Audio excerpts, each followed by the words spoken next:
Selamat siang Bapak. Siang. Nah, mohon maaf saya minta waktunya sebentar. Nah, untuk saya bermaksud membuat ini tugas dari demonstrasi kontekstual modul 3 IP1 tentang dilema etika.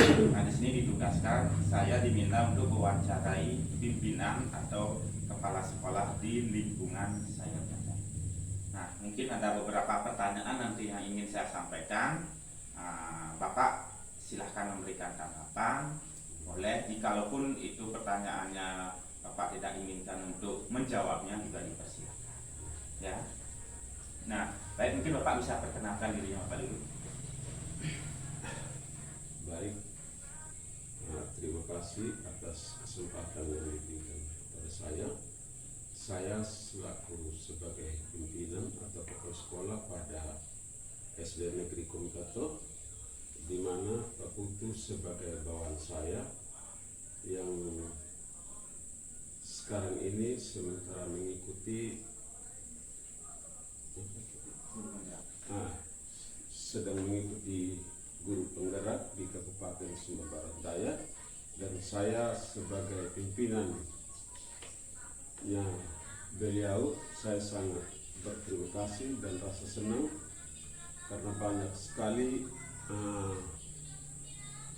informasi baru yang dia peroleh, dan pada akhirnya nanti dia akan sampaikan dan tanamkan di lembaga saya atau di sekolah tempat dia bertugas. Nah, adapun hal-hal yang ingin disampaikan atau mau bertanya kepada saya akan siap menjawab. Baik, terima kasih Bapak. Nah, demikian perkenalan singkat profil dari Bapak Nikodemus Raja selaku Kepala SD Negeri Komitato. Nah, untuk pertanyaan yang pertama Bapak, selama ini atau selama Bapak menjadi pimpinan atau selama Bapak menjadi kepala sekolah, bagaimana Bapak dapat mengidentifikasi kasus-kasus yang merupakan dilema etika atau bujukan moral yang pernah Bapak alami selama Bapak memimpin di SD Negeri Komitato? Jadi baik, adik, memang sepanjang saya sebagai pimpinan banyak sekali persoalan yang terjadi di sekolah dengan berbagai macam informasi yang mereka sampaikan kepada saya, tetapi segala informasi dari masing-masing rekan guru saya hanya menerima dan menampung. Kemudian saya berpikir bahwa ini salah satu persoalan yang perlu kita sebagai pimpinan harus hati-hati mengambil tindakan. Tetapi saya tidak kalah dalam mengambil keputusan. Saya memanggil guru-guru, menyampaikan bahwa kalau ada laporan tentang guru A atau guru B yang melakukan tindakan-tindakan itu, mungkin ada guru lain juga yang tidak menerima. Tetapi dari keseluruhan persoalan, saya menyampaikan, saya mengambil satu langkah yang tidak menyinggung salah satu perasaan daripada guru-guru tersebut. Dan pada akhirnya saya menyampaikan alasan-alasan dari masing-masing guru itu, lalu mereka juga menerima, dan kemudian kami rapat secara kebersamaan, kami sama-sama mengambil kesimpulan, dan dalam mengambil kesimpulan dengan cara damai sehingga tidak jadi persoalan yang muncul itu.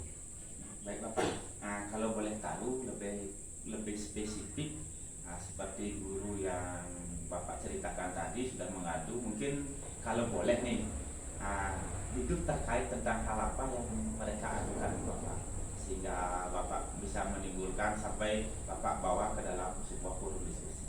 Jadi permasalahannya tuh, inti permasalahan mereka yang diadukan ke Bapak. Itu banyak sekali. Misalnya cara mengajar, lalu masalah kehadiran, kemudian ya dalam rapat itu mungkin ada salah satu guru yang saya juga mungkin keliru mengambil satu kesimpulan, bahwa guru ini yang terbaik, akhirnya guru lain lagi merasa tersinggung. Itu persoalan yang dominan selalu muncul di dalam suatu lembaga. Berarti di sekolah terkait kehadiran gurunya ya, berarti yang ada beberapa laporan yang harus Bapak sikapi seperti itu ya. Nah, pertanyaan berikutnya Bapak, selama ini atau bagaimana Bapak menjalankan pengambilan keputusan di sekolah Bapak, terutama untuk kasus yang sedang Bapak tangani ini, untuk kasus guru yang jarang datang ke sekolah, guru yang sering terlambat datang ke sekolah, di mana di sini kan ada dua kepentingan yang sama-sama besar atau sama-sama menggandeng nilai kebijakan. Jadi di sini memang benar, kadang-kadang terjadi hal-hal seperti itu. Mungkin ada guru yang sering tidak masuk sekolah, mungkin karena alasan ekonomi bisa juga. Kemudian ada alasan lain lagi, misalnya anak atau suami atau istri yang sakit. Sehingga dalam mengambil satu keputusan tidak bisa saya sebagai kepala sekolah, saya juga penuh dengan hati-hati dan saya mau menyelidiki guru tersebut.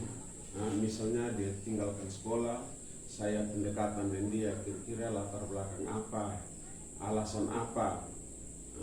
Sehingga dalam kepemimpinan saya bukan hanya melihat masalah tugas, tetapi masalah kesejahteraan guru juga perlu saya perhatikan.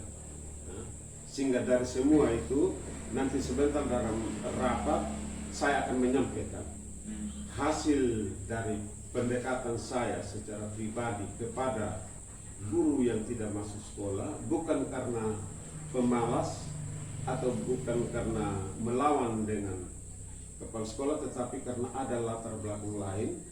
Misalnya anaknya sakit atau suami sakit, tidak bisa istri tinggalkan atau sebaliknya, sehingga kedua-duanya ini dia aman. Jadi lewat pendekatan secara kekeluargaan itu yang terjadi dalam pengambilan keputusan. Ya, baik Bapak ya, jadi sudah sangat bijak sekali ya. Berarti itu termasuk langkah ya. Nah, kalau bisa lebih spesifik lagi, nah langkah atau prosedur apa yang selama ini Bapak lakukan untuk menangani? Itu prosedur yang saya lakukan. Pendekatan yang pertama itu ya sebagai pimpinan, saya juga tidak dominan bahwa harus kita bertindak sebagai atasan dan bawahan, tetapi secara kekeluargaan itu yang lebih saya nunjukkan, sehingga guru tersebut dia juga bisa terbuka dengan keberadaan. Nah, untuk ininya Bapak, nah selama Bapak melakukan prosedur tindakan, apakah itu menurut Bapak sudah efektif dalam Bapak mengambil suatu keputusan yang Bapak jalankan terhadap guru yang sering dilaporkan terlambat datang ke sekolah? Dan memang ini terpaksa saya harus mengambil satu keputusan, tetapi saya juga belia. Seperti tadi yang saya katakan bahwa kita lebih dominan itu memunculkan rasa kekeluargaan, rasa persaudaraan di dalam suatu lembaga, sehingga terjadi komunikasi yang baik. Lalu saya juga menekankan di situ bahwa masing-masing guru itu harus menyampaikan alasan apa tinggalkan sekolah dan tidak boleh menutupi, sehingga saya juga sebagai pimpinan tidak bosan-bosan juga atau tidak mengambil satu keputusan bahwa saya sebagai kepala sekolah lebih dominan dalam mengambil keputusan, tetapi ini keputusan ini secara kebersamaan yang berlaku di suatu lembaga. Nah, baik Bapak ya. Nah, berarti itu anggapan Bapak secara efektif atau tidaknya. Nah, selama Bapak mengambil sebuah keputusan, langkah-langkah yang Bapak ambil, prosedur yang Bapak gunakan, adakah hal-hal yang menantang bagi Bapak dalam melakukan itu? Ya, sepanjang saya menyelesaikan suatu persoalan, dasarnya pendekatan yang saya lakukan itu pendekatan secara kekeluargaan. Untuk tantangannya mungkin apa ada tidak selama itu mungkin Bapak punya menemui suatu tantangan yang membuat Bapak lebih lebih terpacu adrenalinnya untuk menyelesaikan permasalahan yang Bapak alami, untuk menyelesaikan guru-guru yang sering terlambat datang ke sekolah sehingga dia termotivasi untuk datang lebih rajin lagi. Memang dalam keputusan itu kalau secara intern antara guru tersebut yang dilaporkan itu sering tinggalkan sekolah, memang saya pendekatan secara kekeluargaan. Tetapi ketika kita berkumpul secara bersama-sama, saya memberi satu ketegasan yang berlaku secara umum, bukan saja yang guru yang bermasalah tadi yang saya tekankan. Sehingga dalam hati kecil guru tersebut, kok Bapak ini tidak menekan sama saya, tapi dia memberi satu himbauan secara keseluruhan tanpa menekan salah satu pihak. Dan ini keputusan ini yang saya ambil atau jalan ini yang saya ambil itu secara kebersamaan. Tetapi ketika nanti selesai saya rapat, saya juga masih panggil lagi guru tersebut. Jadi kasih dia motivasi. Saya tadi tidak menyinggung saudara karena memang saya berpikir bahwa saya mau secara keseluruhan, karena kita ini guru ini adalah orang yang dewasa. Tetapi ketika selesai dalam rapat terbuka tadi, secara intern saya panggil lagi dia, saya nasihat, lu harus rajin datang dan lain sebagainya, sehingga dia juga merasa dia diterima, dia dihargai dan lain sebagainya. Baik Bapak ya, ini menarik sekali ya. Nah, berarti Bapak langsung mengedukasi orangnya. Nah, pada saat Bapak mengedukasi orangnya atau pada saat Bapak menyelesaikan permasalahan, apakah Bapak langsung selesaikan ketika Bapak menerima laporan, atau Bapak buatkan jadwal tersendiri, atau Bapak cari momen tersendiri, waktu tersendiri dalam penyelesaian masalah? Kalau saya lihat persoalannya agak gawat, saya belum bisa menanggapi pada saat itu. Tetapi saya lihat momen yang tepat, ketika terjadi komunikasi baik antara pelapor dengan yang dilapor tadi, baru di situ saya buka rapat.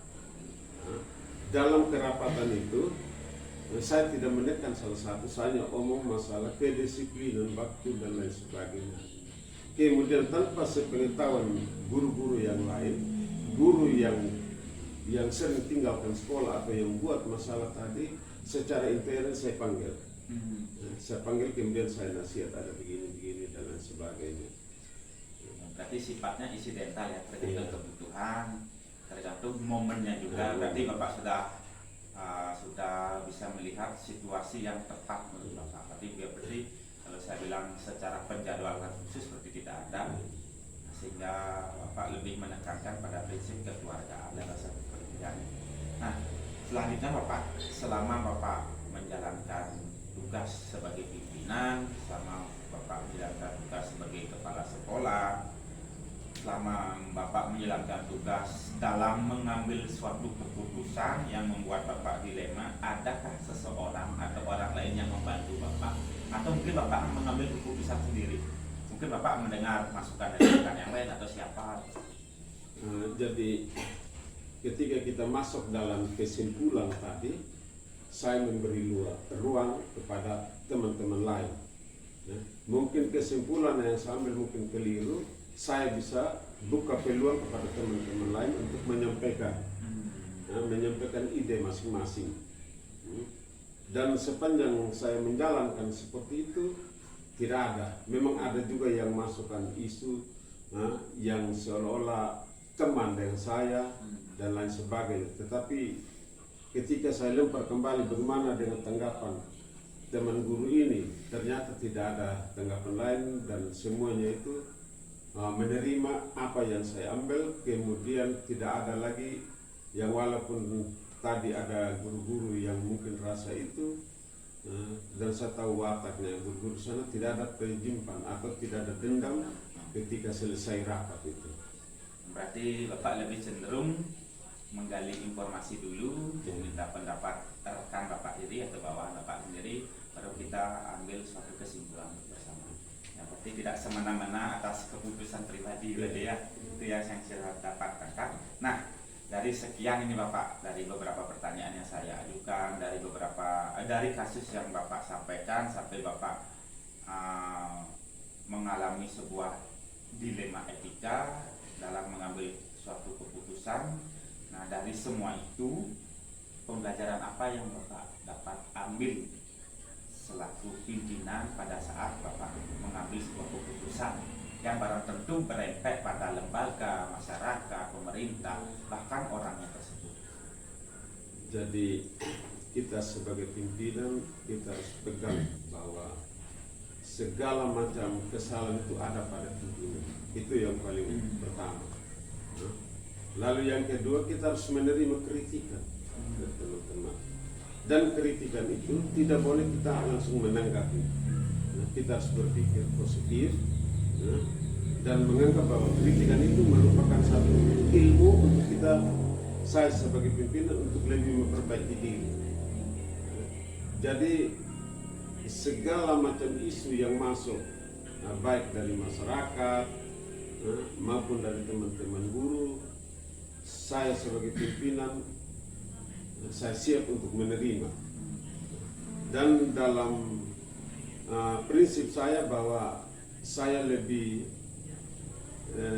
punya pendirian bahwa bukan masalah yang menyelesaikan saya, tapi saya harus mampu menyelesaikan persoalan. Itu yang ada pada saya. Baik, terima kasih Bapak ya.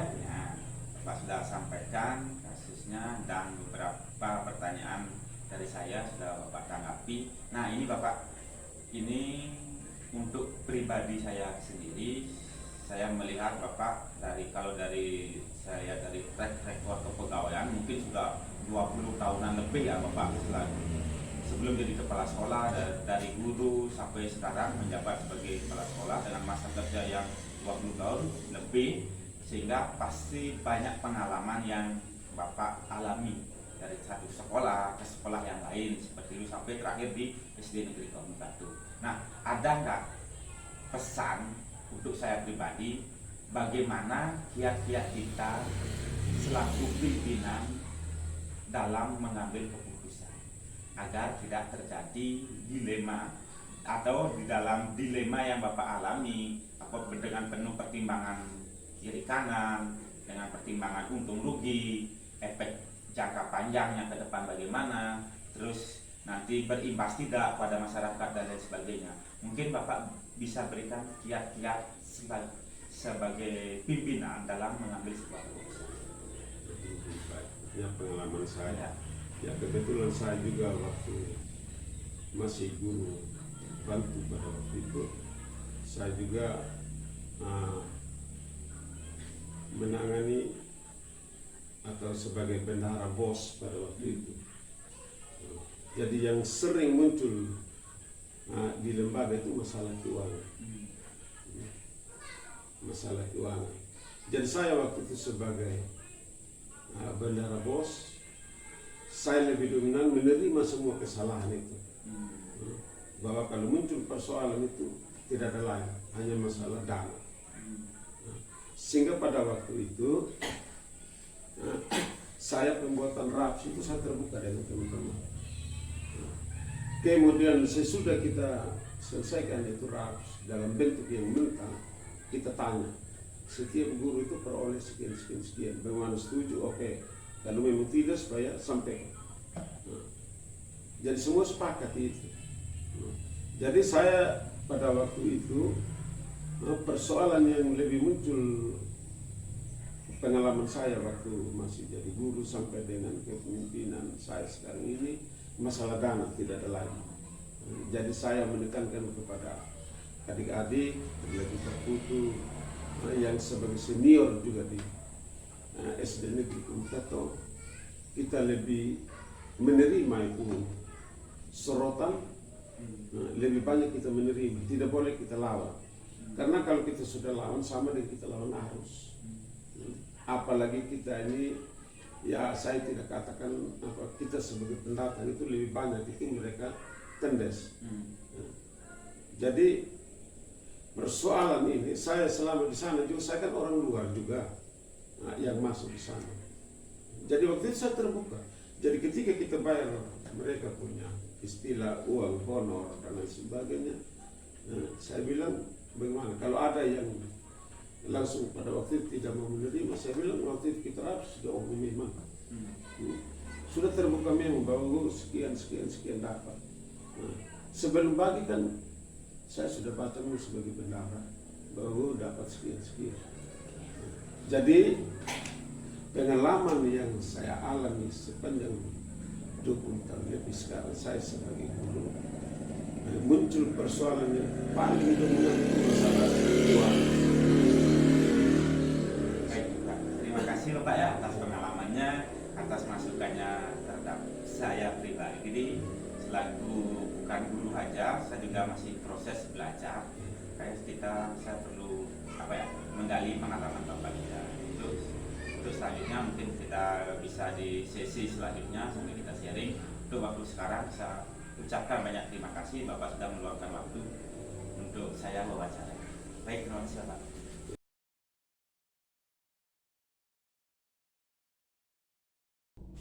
Selamat siang Ibu. Selamat siang. Mohon maaf mengganggu waktunya sebentar dan saya ucapkan banyak terima kasih sudah meluangkan waktu. Nah, tujuan saya kali ini adalah untuk memenuhi tugas calon guru penggerak tentang demonstrasi kontekstual modul 3.1. Namun sebelumnya Ibu saya persilakan untuk memperkenalkan diri sambil saya rekam. Terima kasih. Nama saya Ibu Trisia Lurungono, Kepala Sekolah di SDK Tolik Totok, Kecamatan Lembah. Terima kasih. Nah, Ibu selaku pimpinan juga di sana, selaku kepala sekolah.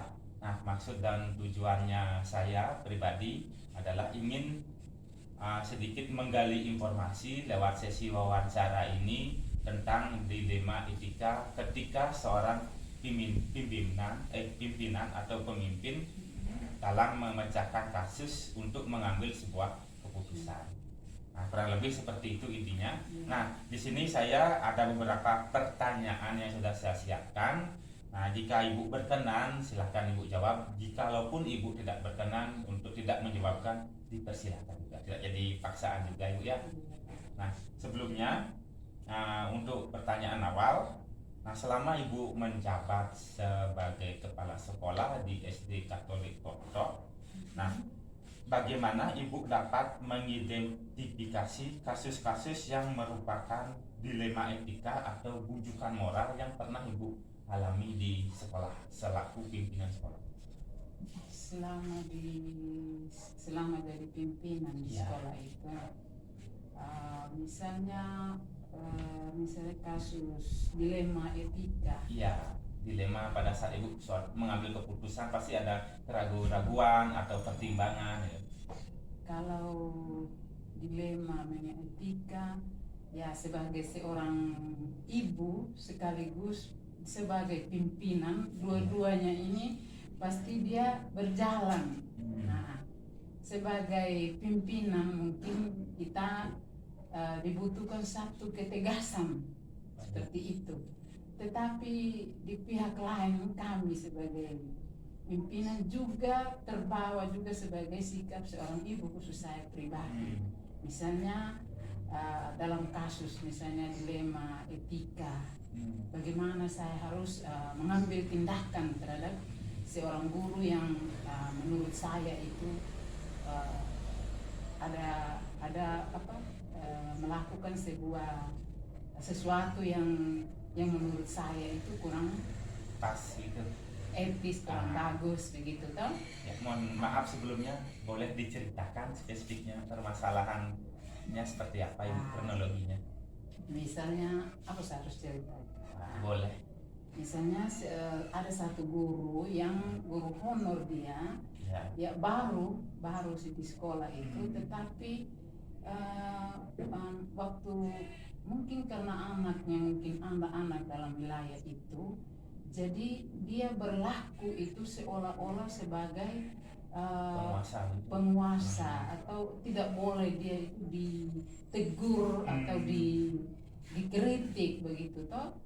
Ketika kita menyampaikan bahwa suatu teguran, tapi saya tidak pernah menegur dengan kasar begitu.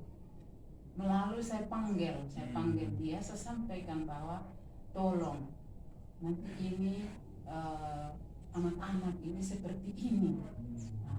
Karena dia waktu itu tidak masuk sekolah, jadi saya pakai WA begitu toh. Tapi apa yang dijawab begitu kasar toh, kasar sekali. Saya ini bukan malas gitu toh. Jawabannya seperti itulah. Jadi saya itu tidak pernah menanggapi apa yang dia balas dan WA dengan kasar. Dia tidak tahu bahwa ya bukan kita mau gila hormat ya kita sebagai pimpinan tidak gila hormat, tetapi bagaimana cara kita menghargai sesama kita. Jangan lihat saya sebagai pimpinan, tapi kita melihat kita sebagai sesama begitu tuh, saling menghargai begitu dalam satu komunitas gitu. Ya, benar sekali. Jadi waktu itu dia menjawab seperti itu, tapi saya tidak pernah menanggapi dengan kasar juga. Kemudian saya diam. Kalau kita berbala-bala melalui media ini kurang bagus begitu toh. Ketika dia masuk, teman-teman guru yang lain itu pada komplain semua, kenapa harus jawab seperti itu. Mereka masuk itu datang di saya, mama kenapa begitu. Saya bilang tidak apa-apa, itu mungkin jawaban dia. Mungkin orangnya seperti itu, dia tidak tahu menyampaikan itu isi hatinya dengan cara yang baik, tapi dia terbiasa dengan cara seperti ini. Jadi dia terbawa kepada siapa itu yang dia berhadapan gitu, mau tahu. Intinya bahwa saya itu seperti itu sudah begitu. Jadi saya itu menanggapinya dengan biasa. Kemudian saya panggil, saya tidak pernah menyinggung apa itu kata-katanya dia. Jadi saya berpose seolah-olah saya tidak terjadi apa-apa kemarin begitu. Saya berikan kembali dia tugas, saya panggil dia seperti biasa melaksanakan tugas, seolah-olah bahwa saya tidak terjadi apa-apa saya sendiri. Dan dengan sendirinya dia makin hari saya lihat makin berubah. Ketika saya tegur lagi dia mulai mereda. Dia mulai bukan hormat tapi lebih ke arah menghargai. Seperti itu. Boleh kita sebut Bapak X atau Ibu X ya? Kita identitasnya kita rahasiakan ya. Baik ya. Nah, pertanyaan selanjutnya Ibu. Nah, selama Ibu menghadapi guru ini, kita sebut guru X saja. Nah, Ibu kan mengambil sebuah atau menjalankan pengambilan keputusan di sekolah Ibu, terutama untuk kasus-kasus di mana ada dua kepentingan. Yang kepentingan yang sudah Ibu sampaikan tadi, di mana si guru X ini juga merupakan anak tanah di sana yang notabene bagaimana kita menyikapi posisinya dia dengan posisinya instansi lembaga, bagaimana Ibu memposisikan diri sebagai pimpinan. Nah, kalau menurut Ibu, bagaimana Ibu menjalankan keputusan dari kalau kita pandang, kalau kita lihat di mana ada dua kepentingan atau lebih di dalam kasus ini, kepentingan dia sebagai anak tanah, kepentingan dia sebagai guru di sekolah, dan kepentingan Ibu sebagai pimpinan. Kalau saya tidak melihat dia dari segi apa, entah dia sebagai anak tanah, entah dia ini sebagai atau saya sebagai pimpinan, tetapi saya melihat dia itu sebagai seorang guru, figur seorang guru. Itu yang saya lihat. Berarti nilai kebijakan apa di sana Ibu? Yang saya tanam, yang saya lihat di situ bahwa kebijakan yang saya lihat di situ, yang saya mau ambil bahwa dia memilih profesi guru itu, dia harus mengambil risiko. Dia harus tahu risiko seorang guru itu seperti apa. Ketika dari awal dia ingin menjadi seorang guru, apa yang harus saya kerjakan sebagai seorang guru. Saya lebih melihat ke situ. Saya tidak lihat dia sebagai anak-anak, tidak.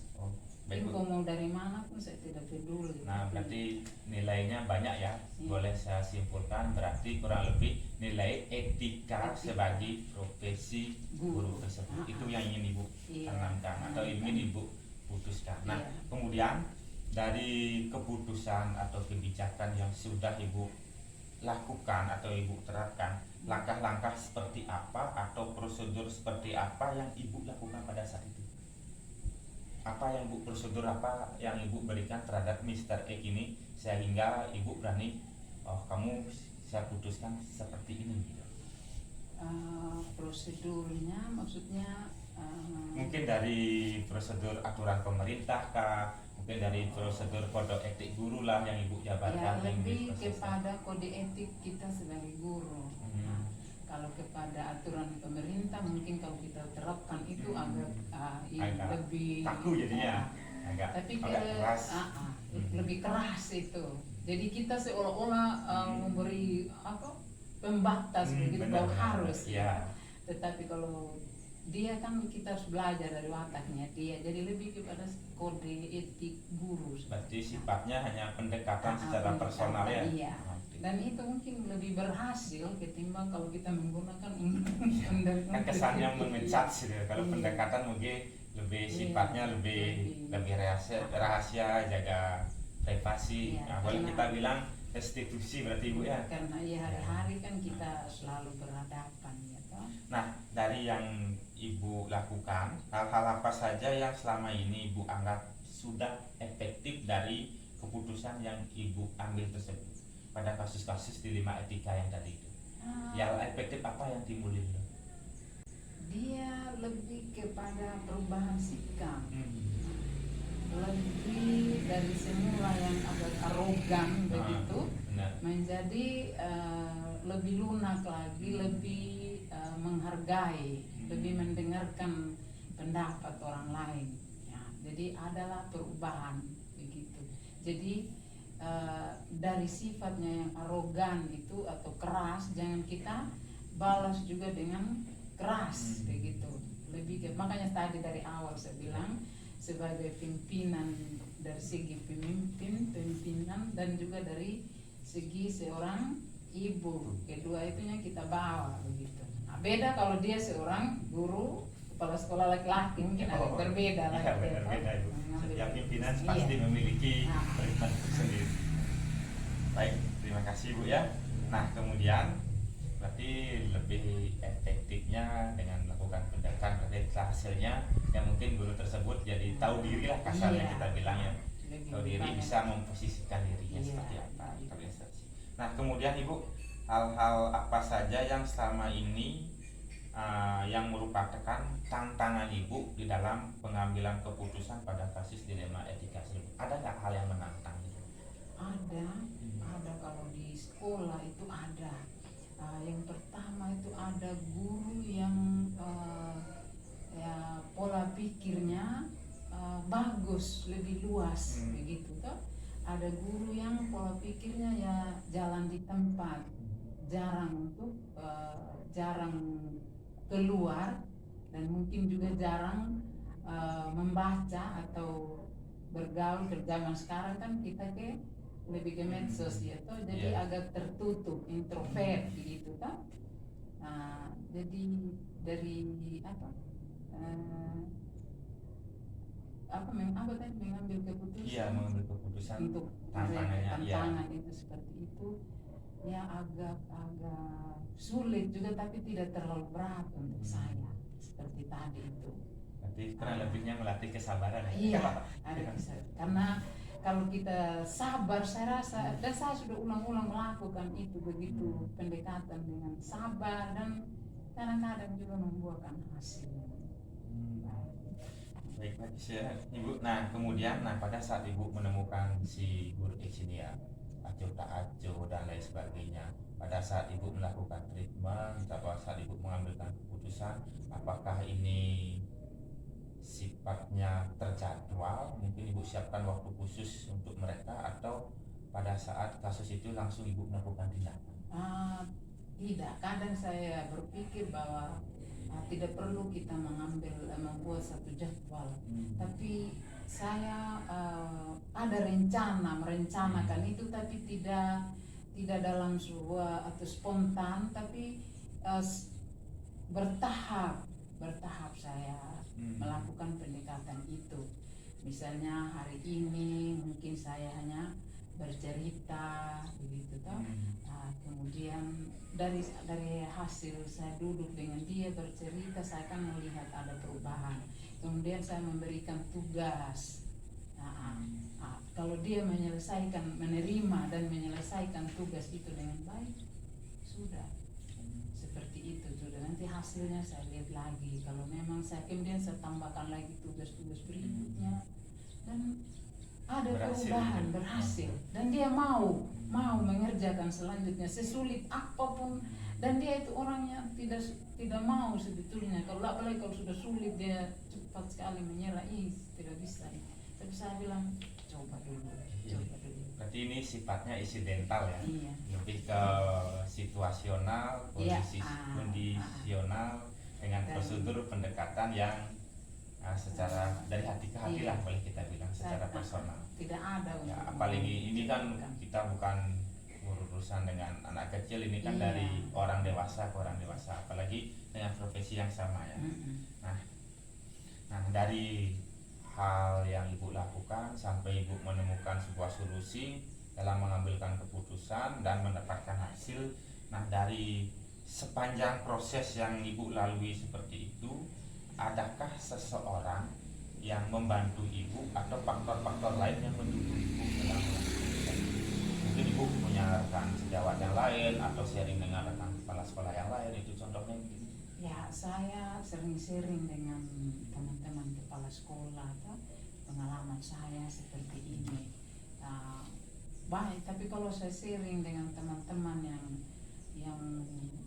yang sama dengan saya, yang ini saya jarang dengan guru-guru laki-laki. Kan saya tahu guru-guru laki-laki itu kan orangnya keras toh, susah untuk kita mau kompromi. Nanti pasti, ibu begini dan tidak. Saya sering ada ibu yang sudah pensiun, itu baik sekali itu organisasi, dan saya banyak mendapatkan pengalaman dari dia itu. Dia sering bercerita dan saya lakukan itu. Saya pulang, saya juga berpikir bahwa untuk menghadapi guru atau teman yang seperti itu tuh harus selalu pendekatan dari hati. Jadi melalui pengalaman sharing dari teman-teman begitu. Jadi kita bisa membandingkan juga toh apa yang sebentar yang saya harus keputusan itu. Kadang nanti sampai di sekolah juga saya kumpul dan saya ceritakan. Kadang ada teman yang bilang, ini tidak mau ini yang tidak. Saya bilang tetap sebentar saya kasih mereka pengertian begitu tuh bahwa keputusan ini seperti ini, hasilnya seperti ini, dan mereka tetap setuju kembali daripada menyetujui sebenarnya keputusan saya itu apa, mereka setuju. Baik Ibu ya, terima kasih. Berarti ada beberapa faktor internal dan eksternal ini. Nah, dari sekian yang saya tanyakan, dari cerita yang Ibu paparkan, dari kasus yang Ibu utarakan, pengalaman apa yang dapat Ibu terima? Pengalaman apa yang dapat Ibu rasakan pada diri Ibu sendiri pada saat Ibu mengambilkan keputusan seperti itu? Iya, pengalaman saya itu lebih kepada kepuasan begitu. Saya senang karena saya mengambil keputusan itu tidak tergesa-gesa, tetapi saya pikirkan nanti hasilnya seperti apa, nanti saya begini. Jadi setelah saya lihat hasilnya saya puas seperti itu dan saya senang. Artinya apa yang saya sampaikan mereka cerna dan itu berhasil. Jadi selama ini sepertinya tidak ada komplain begitu, karena apa yang saya sampaikan itu mereka menerima. Baik, terima kasih ya. Berarti ada kepuasan tersendiri selaku pimpinan bahwa sudah berhasil memanajemen diri dan memanajemen lembaga. Nah, ini pertanyaan terakhir ya, mungkin bisa menjadi saran juga buat saya Ibu. Saya hanya ingin minta pendapat dari Ibu. Mungkin ini sebagai saran juga buat saya pribadi. Nah, saya yakin Ibu jauh lebih berpengalaman dari segi masa kerja, bagaimana Ibu pendekatan emosionalnya di sekolah selaku pengambilan keputusan. Nah, saya juga memiliki keinginan pasti lama-kelamaan nggak mungkin saya akan stuck karir saya seperti ini saja. Kalau menurut Ibu selaku pimpinan, mungkin Ibu bisa ngasih saran ke saya, keputusan yang bagus itu keputusan seperti apa sih Bu yang Ibu lakukan? Mungkin ini sebagai refleksi juga buat saya. Ya, ini kan pengalamannya dari pengalaman Ibu saya. memang. Nanti kelak di kemudian hari kalau kami Pak Saya sebenarnya kepala sekolah itu menjadi kepala sekolah itu dalam mengambil keputusan itu lebih banyak jangan tergesa-gesa. Apapun itu masalah seberat apapun itu kita harus tenang dulu, pikirkan dulu. Kemudian baru kita mengambil itu keputusan. Jangan tergesa-gesa di saat itu. Misalnya kadang teman-teman kita itu kan berbeda wataknya, ada yang keras, ada yang ini seperti ini. Jadi ketika mereka begitu ini, kita belum langsung cepat juga menanggapi. Begitu mereka omong begini mereka usul ini, kan ada yang mau usulannya dia itu harus saya gitu. Tapi kita itu mendengarkan dulu. Lebih banyak kita mendengarkan mereka, menyimak apa maunya dia, kemudian baru kita mengambil satu keputusan begitu, jalan tengah begitu, seperti itu. Jadi dari itu tuh butuh kesabaran juga, kesabaran. Kalau tidak sabar maka tidak akan berhasil. Satu saja itu kesabaran, sabar. Sebagai seorang pemimpin itu sabar. Itu biar mau sehebat apapun kita, tapi kalau tidak sabar kita tidak akan berhasil. Biar mau pintar bagaimana. Seperti itu saja. Baik, terima kasih Bu ya atas waktu untuk diwawancarai, atas masukannya juga untuk saya pribadi. Untuk ini saya ucapkan terima kasih. Mungkin untuk selanjutnya saya bisa belajar lebih banyak dari Ibu, lebih sharing lagi. Mungkin secara emosional saya juga masih labil kayak Bu. Oke, selamat sore Bu. Terima kasih.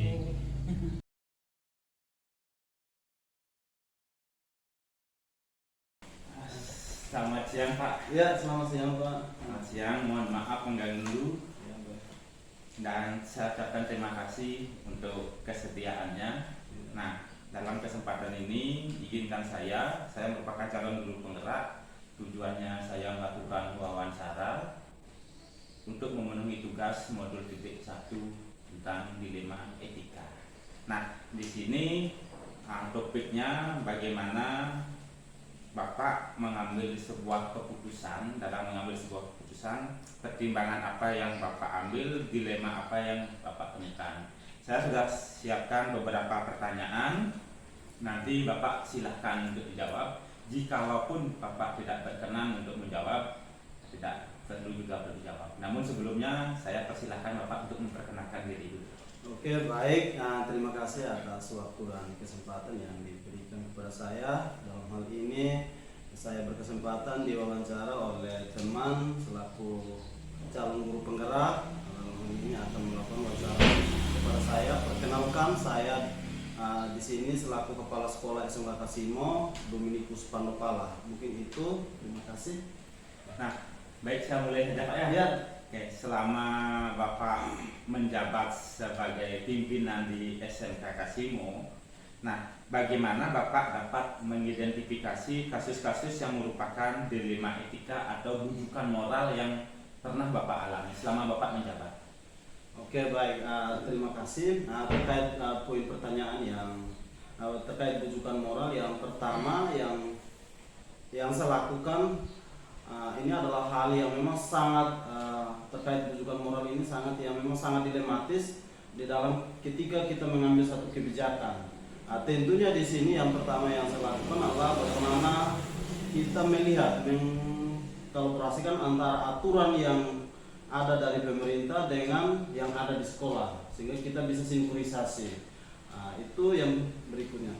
Yang terkait bujukan moral atau dalam pengambilan keputusan itu sendiri, tentunya saya melibatkan rekan-rekan guru atau rekan-rekan bapak ibu guru dalam hal ini pengambilan keputusan. Mungkin itu. Ya, baik Pak, terima kasih. Nah, Nah, sekarang bagaimana Bapak menjalankan dalam hal pengambilan keputusan di sekolah ini? Nah, terutama untuk kasus-kasus di mana ada dua kepentingan atau lebih yang sama-sama benar atau sama-sama mendukung nilai kebijakan.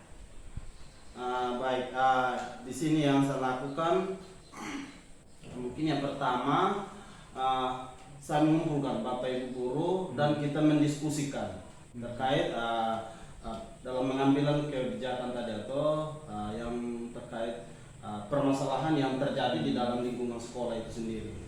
Jadi saya melibatkan, lebih pada melibatkan rekan sejawat. Itu yang Hanya rekan sejawat saja Pak? oh iya, selain rekan sejawat, yang kedua adalah komite sekolah. Yang berikutnya adalah bagaimana kita mengkolaborasikan antara aturan yang dikeluarkan oleh pemerintah dengan aturan yang ada di dalam lingkungan sekolah itu sendiri. Gitu. Ya, kalau begitu seperti itu Pak. Nah, di dalam keterlibatan pihak-pihak lain yang sudah Bapak sebutkan pada saat Bapak bagaimana membuat sebuah keputusan. Nah, bolehkah saya tahu Pak, mungkin Bapak mempunyai langkah, strategi, atau prosedur yang bisa Bapak lakukan pada saat Bapak mengambil keputusan tersebut? Baik, yang pertama saya mungkin memanggil orang-orang yang terkait. Yang seperti dalam hal ini ketua komite, Bapak Ibu guru yang terkait seperti di sini kesiswaan dan BK. Di sini kita mendiskusikan titik permasalahan yang terjadi, yang kita temukan. Jadi setelah kita menemukan, baru kita mencari solusinya secara bersama-sama, baru kita putuskan. Itu yang saya lakukan. Nah, Sehingga saya di sini tidak mengambil keputusan yang sepihak. Mungkin itu. Baik, terima kasih Pak. Nah, untuk selanjutnya, dari prosedur tersebut atau teknis yang Bapak ambil, nah hal-hal apa saja yang selama ini yang Bapak anggap sudah efektif dalam pengambilan keputusan pada kasus yang sudah Bapak pernah tangani?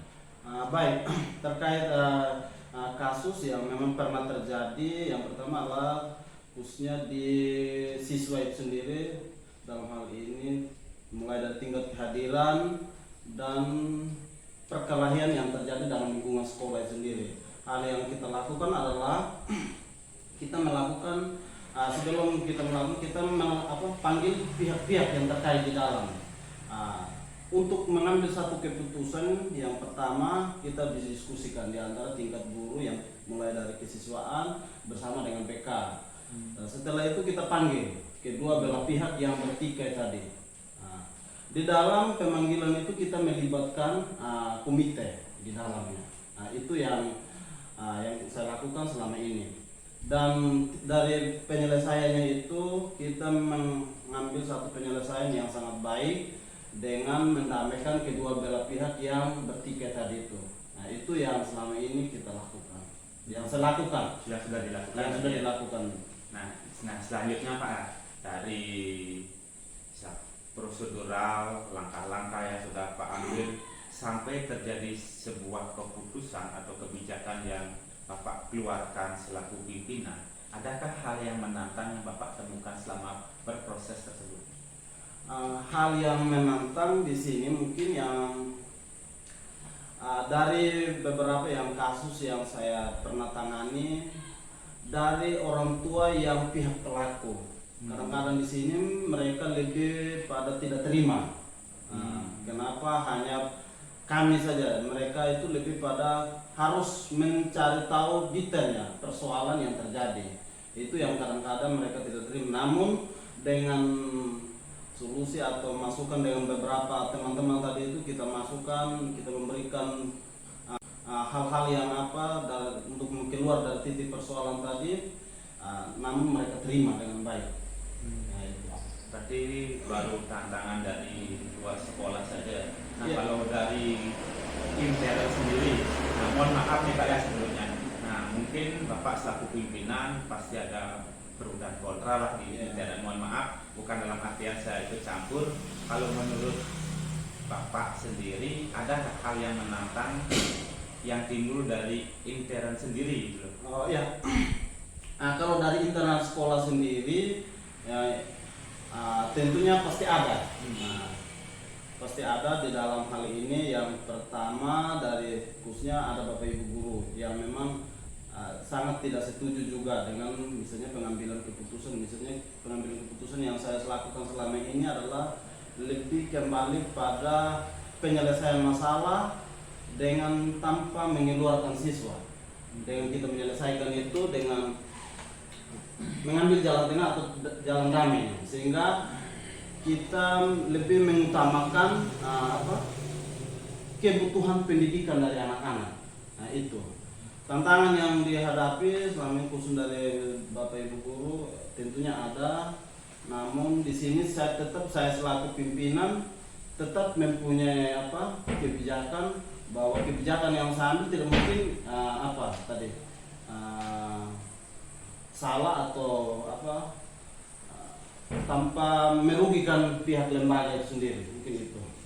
Nah, baik Pak ya. Nah, itu tantangannya. Kemudian pada saat Bapak menentukan keputusan atau dilema terhadap permasalahan yang akan Bapak putuskan, apakah Bapak sudah membuatkan suatu jadwal, misalkan jadwal pelaksanaan tindakan, atau Bapak lakukan pada saat hari itu juga ketika menemukan permasalahan yang menyebabkan Bapak mengalami suatu dilema untuk memutuskan sesuatu?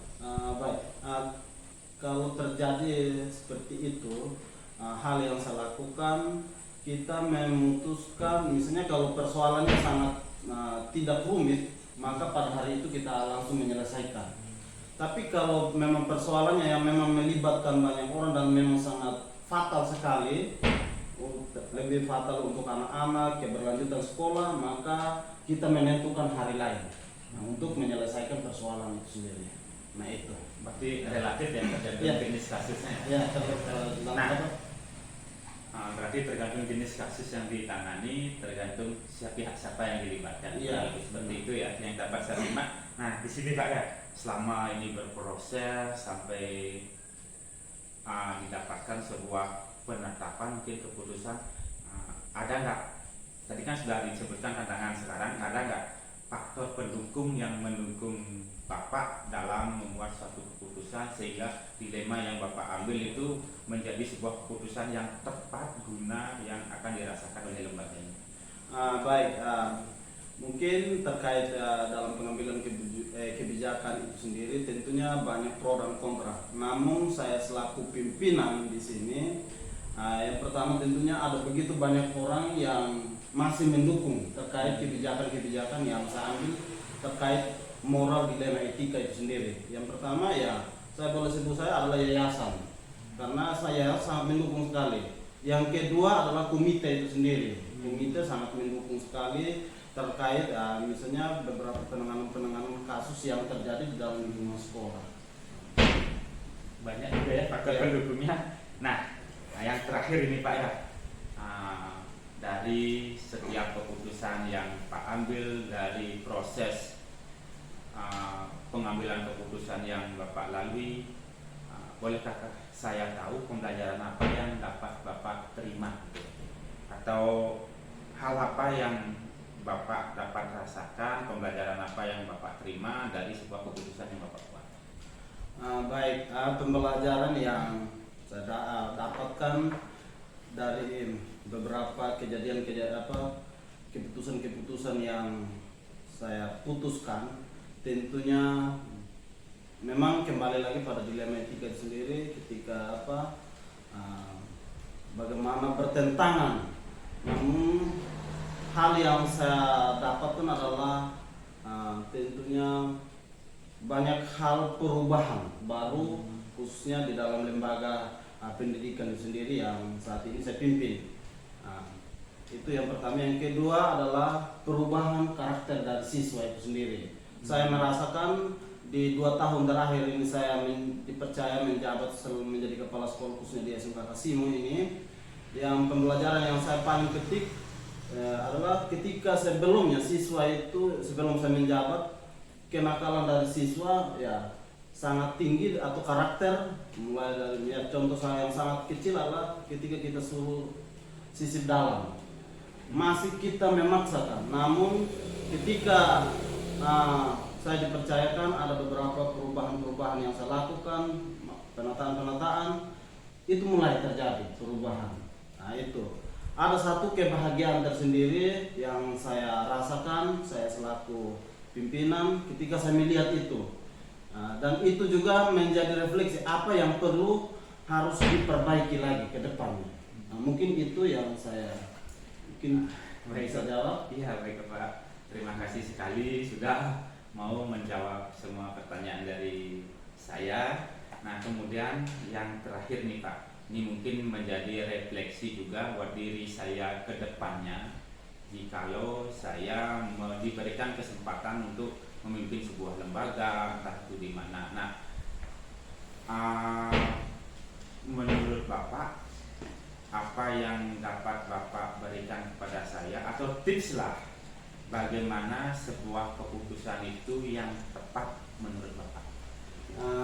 Kriteria keputusan atau kebijakan atau apalah penetapan yang menurut Bapak tepat guna menurut versinya Bapak selaku pimpinan. Baik, mungkin yang pertama yang saya bisa bagikan sedikit, tentunya apa yang kita yakini sebagai pimpinan pada saat itu ketika kita putuskan tidak merugikan orang banyak, maka itu yang harus kita lakukan, yang harus kita usul, karena yang kita yakini tadi adalah bermanfaat untuk orang banyak, terlebih untuk lembaga yang kita pimpin tadi itu. Nah, mungkin itu yang saya bisa kasih. Baik, terima kasih atas masukannya buat sendiri saya pribadi. Untuk ini saya rasa sudah cukup dan saya ucapkan banyak sekali terima kasih sudah meluangkan waktu untuk saya. Ya, Selamat siang. ya, terima kasih Pak. Selamat siang.